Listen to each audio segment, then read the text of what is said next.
2023 sees a return of the Voyager name to the Swift Motorhomes lineup. And the difference here is, for the first time ever, they're going to be based on Ford's Transit. This is the 584 with twin beds at the back and a really large garage as well. Let's go and have a look inside.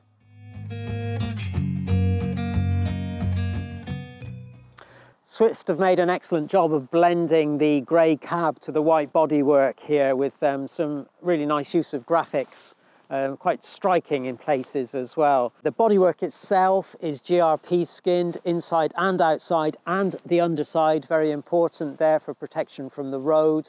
And it's all backed by a 10-year manufacturer's warranty.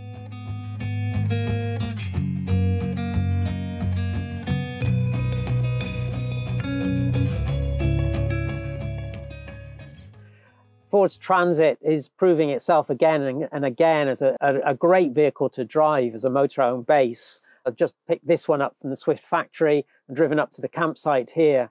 Partially laden, admittedly, but it's easily pulled up to 60, 70 miles an hour. That's thanks to the automatic transmission as well, which is an option. It's £1,800. Otherwise, as standard, you get the 6-speed manual transmission. That's just as slick. Very good steering on these Fords. It's the 155 brake horsepower engine, and it certainly seems pokey enough and torquey enough for piloting a vehicle like this. Good mirrors, great views out all round as you'd expect, and a bit of a king of the road feel, really. Good vehicle to drive.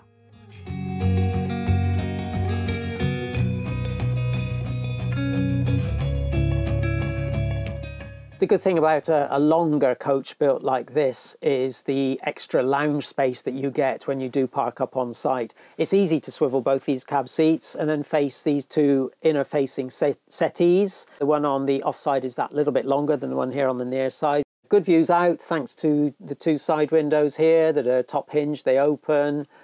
They've got concertina blinds to them and fly screens, and then you've got all the cab windows as well. Opening sunroof overhead too. And then storage is particularly good in this lounge because these overhead lockers are particularly tall.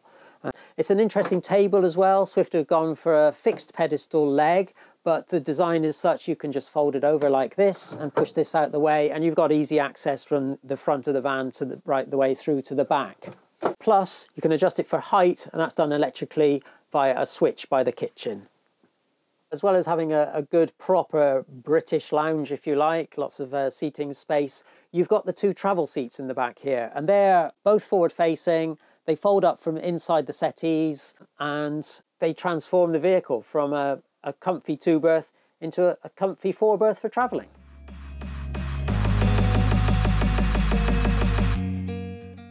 Here's the main bedroom in the 584. It's up here, and I do mean up here. It's a bit hard to sit upright in bed, but that's a minor criticism. What you do get, though, is these two supremely comfortable single beds. They're on Duvelet mattresses that use memory foam and lots of quilting. A slight surprise that under the mattresses there aren't slats, so you'll just need to be a little bit aware of keeping these mattresses well ventilated. Lighting all around, little spot reading lights as well. Little shelf section in the middle here too. Windows to either side and the roof light overhead, so it shouldn't have any problem with ventilation. And also, because you've got concertina blinds, you will be able to keep this room very dark at night.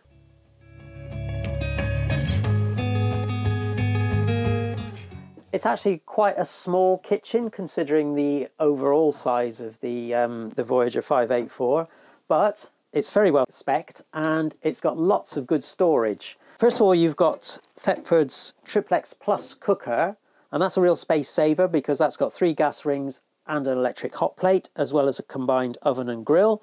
And then there's a handy drawer underneath. Then you've got the sink here with its plastic drainer. It comes complete with a washing up bowl. It does leave worktop space at a bit of a premium. There's really not much. And I'm rather surprised Swift haven't added a worktop extension of any sort.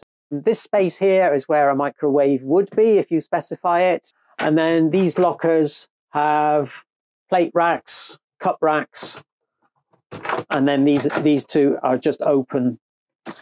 And then you've got this large unit under here for more storage. And there's a cutlery drawer in here as well as some shelf space. Across the corridor here, a 133 litre fridge freezer from Dometic with auto energy selection and dual hinging, so you can open it from either side. And then there's storage above and below. So lots of storage, bit tight on worktop, lots of good kit. Should be good for cooking in this kitchen.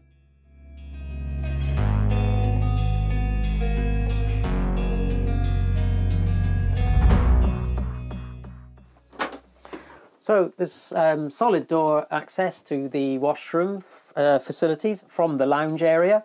And that opens out to show you there's the toilet and inset basin here on the near side, complete with some additional storage. There's a shelved locker above the toilet and a shelved locker beneath the basin itself. There's a good sized mirror in here as well and good lighting.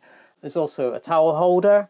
Meanwhile, across the corridor, we've got a shower cubicle with just the one drainage outlet in its tray, but it's got an Eco Camel water efficient shower head on a riser bar. So it's a good sized shower with bifolding doors, a roof light overhead for ventilation. As well as this door here, there's sliding doors, so you can have complete privacy for these washroom facilities.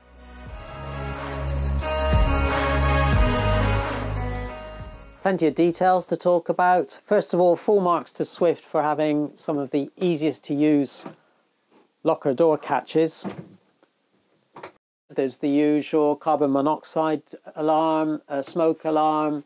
There's the electrics control panel where you can also keep an eye on your battery condition and your water tanks. Truma's Combi is the standard heating and hot water system here, and that's iNet ready. There's sockets here for adding a TV. I'm guessing this wall will take a TV monitor bracket. Nice little hook for your coats, and there's this grab handle that's illuminated. Notice also in the door there's a waste bin and a branded umbrella. Across in the kitchen, little details like there's two main sockets on the bulkhead here, and there's this switch for the table.